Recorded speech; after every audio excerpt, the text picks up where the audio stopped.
Most beginners hop from exercise to exercise like little bunnies, and that's what's keeping them small and weak.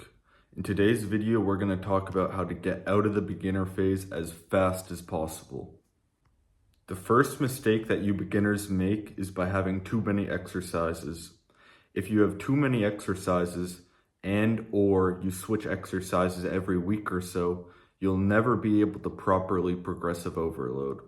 You may make gains for a good amount of time, but eventually you'll hit a plateau. As a beginner, you're able to progressive overload so fast. For example, on bench, you may be able to add 5 or 10 pounds every single session.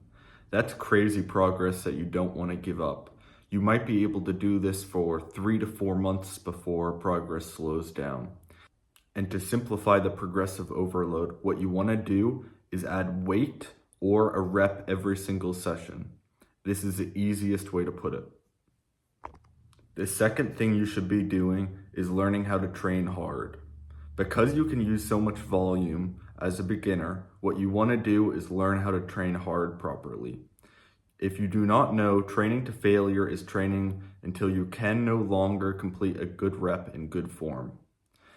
You should always be within 1 to 2 reps of failure, but as a beginner, your recovery is better, so you're allowed to push every single set to failure. The third thing you should incorporate into your training is training with higher volume.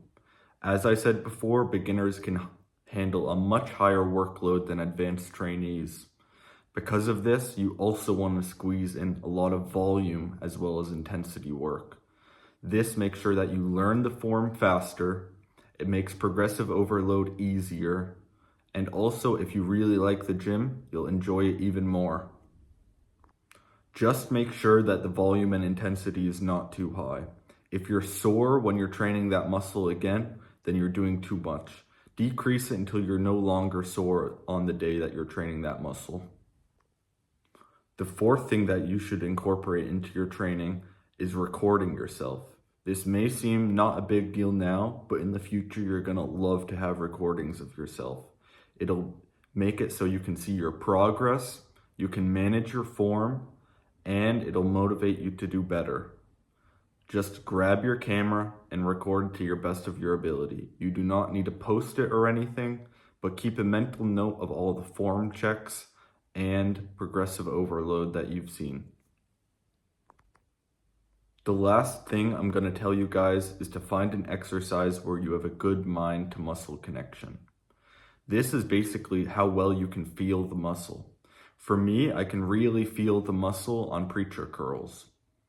This is something you want to incorporate because it allows you to better feel the muscle and learn how to train it more effectively in the future. Beginners may not have that great of a mind-muscle connection, so you'll be ahead of the curve if you learn how to feel this early.